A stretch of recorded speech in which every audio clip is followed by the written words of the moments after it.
Hey, before we get into today's episode, a quick heads up. I'm running a live session on June 11th called the AI Readiness Executive Briefing. If you want to know more about it, you can click the link in the show notes or stick around until after the episode where I'll share more about it. In the meantime, on to the episode. Teams are confused about AI. Teams are scared about AI. Everyone needs to perform with AI. And there's one single thing that drives all of that.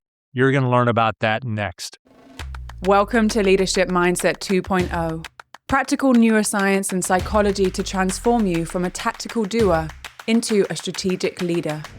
Here is your host, former Social Entrepreneur of the Year and coach to some of the world's top executives, R. Michael Anderson. Welcome to the third episode in this AI for Leaders and Organizations podcast arc. The first one was an intro. The second episode, we went over what the organization needs to do. This third episode is what teams need to do, and you as the manager of the team. And then the fourth episode, coming soon, is going to talk about what you individually need to do for your mindset, how you need to shift to make yourself successful, your career successful, everything else successful. But back to what the team needs to do. Here is the gap that nobody's measuring. 76% of executives describe themselves as enthusiastic about AI, but only 31% of individual contributors say the same thing. That's a 45-point gap, and a lot of executives have no idea it exists. They think everybody's on board, and this is causing real problems. Because it's not just an engagement problem, it's a blind spot. And the thing is, leaders are rolling out all these AI investment decisions based on a picture of their organization that doesn't exist. 43% of workers feel deceived when senior leaders use AI-generated communications to talk about AI. This means workers are getting AI-generated communications about AI is going to make their life better. It is taking out all of the trust and taking out all of the humanness in this communication, and people are resenting that. And so that's a question to you as a leader. Are you AI-generating your communications to your team? Don't do that. Write like a human, be a human. And it's causing real issues. But the question is, why does this gap exist? It's not because people are resistant to change. They are, but they're always resistant to all change, right? The research is very clear on this. It all comes down to one thing. And it's probably not what you think. Because even though only 15% of employees think that their organization has a clearly communicated AI strategy, it doesn't matter really about the AI strategy. It doesn't matter what the CEO is doing. It doesn't matter how much the company is spending on tools. The single most important driver of an individual's AI adoption rate is what their direct manager is doing. We've seen this for decades, if not centuries, about how an individual's satisfaction in their role is directly tied to their direct manager. And I don't know if you've heard about these, but for the last 15, 20 years, we found out that the number one people leave a role is because of their relationship with their direct manager, or the reason they love a role is because of the relationship with the direct manager.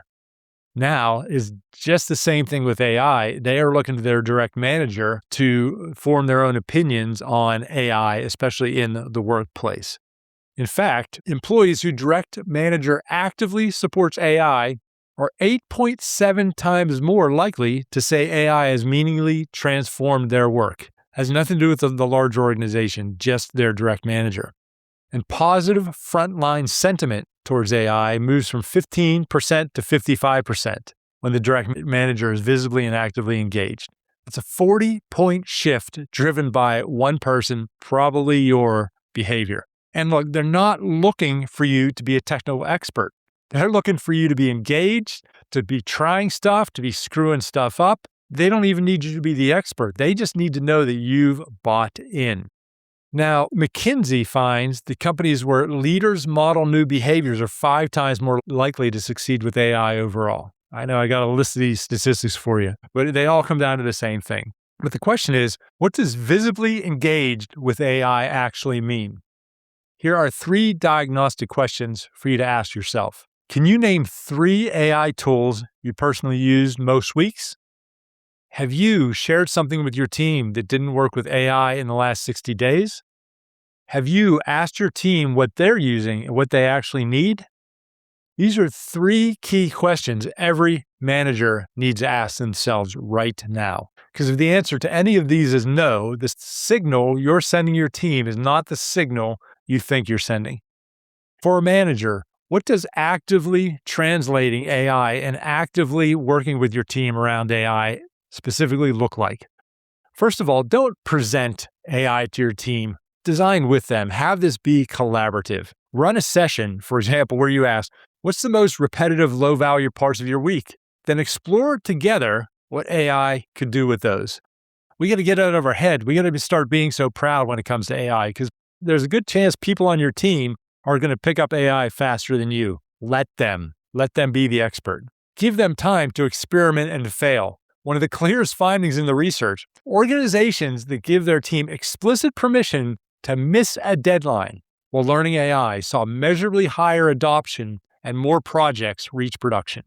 Third one here, share your own failures publicly and specifically. Don't say, AI is a journey for all of us. Reveal something real. Here's what I tried. Here's what went wrong. Here's what I learned. That specific behavior is what creates the psychological safety for your team to do the same. But here's something underneath all of this that most managers don't address. And it's the reason that even well-intentioned leaders don't move the needle. And it's the conversation that feels way too uncomfortable to have. And as we all know, as leaders, our job is to have that uncomfortable conversation sooner rather than later. And if you don't have this conversation, you're going to be digging yourself out of a hole for a long time. This is about knowing who is secure in their role. And honestly, there may be some roles that are in danger.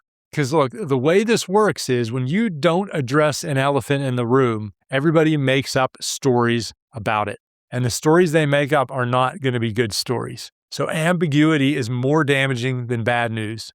Teams can handle knowing that their role is changing. What they can't handle is uncertainty, not knowing if this is the week they're going to get canned because of AI. Reading between the lines of every time you do an all-hands meeting. Interpreting every AI announcement as a potential threat. So the practical split is simple but requires honesty. For roles that are genuinely secure, say so.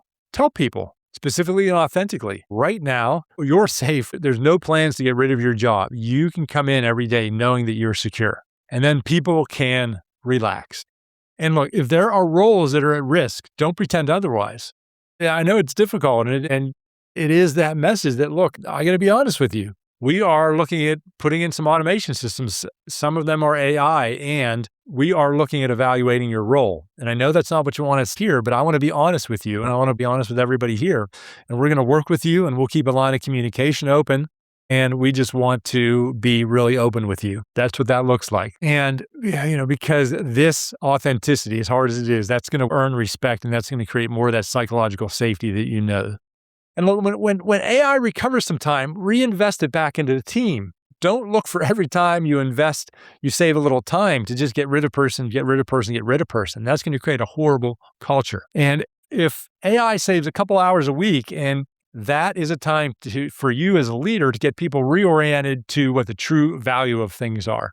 And so this is really going to bring up your ability as a coach, as a mentor, and as a business person. Another thing to look out as far as teams go is a lot of companies aren't hiring a lot of entry-level people right now. And this is going to cause a real problem in a couple years when they are now the middle managers. So you as an organization, as a team, have to also realize what is your strategy for bringing in young talent. So you need to maybe have an apprenticeship model where junior people learn by doing and senior people develop by teaching. You need to make sure that there's talented people still coming into your organization, bringing that youthfulness, bringing those new ideas, and bringing that legacy, bringing that succession plan in. Here's what all of this comes down to. Your team's relationship with AI is a mirror of your relationship with AI. Do you remember Leadership Mindset 2.0? What the foundational rule of leadership is? That your leadership is a reflection of your relationship with yourself. This is the same thing, dear leader. You need to model what you want from the people in your organization. They're not looking to hear what you say. They're looking to see what you do and how you do it. We're going to talk more next time about what you specifically personally need to do in the next episode. So that is coming very soon. Here's your challenge. Think about your team right now. When did you last talk to them about AI? Not an announcement, not a forwarded out article. When did you actually have a interactive conversation about AI? Asking them what they're doing with it, asking them how AI can help them, telling them where you're doing things with it, screwing up, etc. And having that really honest conversation with them. Go out there, leaders, have the conversations you need to have, whether it's about AI, whether it's about their role, whether it's about what you're doing with that. This is a time we need you to step up, and we need you to step up without having total clarity around things. That's what's difficult about leadership is we need to take action. We need to have conversations even when there is uncertainty. That is what everybody needs from you right now. Hey, Michael here. On June 11th, I'm hosting a live virtual event that's titled the AI Readiness Executive Briefing. What I'm going to do here is give you everything that you need to know from the organizational, the team, and the individual level to be successful in this age of AI. If you've been following me, you know that I've been doing a lot of research myself. My team and I have run some studies of the leaders that I know, and we've also taken all the latest research out there, and we're giving it to you in what I call an executive briefing format, which means you will have all the data that you need to make decisions around AI, again, for your company, your team, and yourself. And I'm leaving a lot of time for Q&A. So there's going to be some back and forth, and you're going to be attending live with other leaders from around the world. So if you're interested in this, go to rmichaelanderson.com/AI briefing. We've put the link in the show notes as well, so you can hit it there. So again, rmichaelanderson.com/AI briefing, or hit the link you see right around wherever you're listening to this at. I'll see you there. I got some great stuff for you.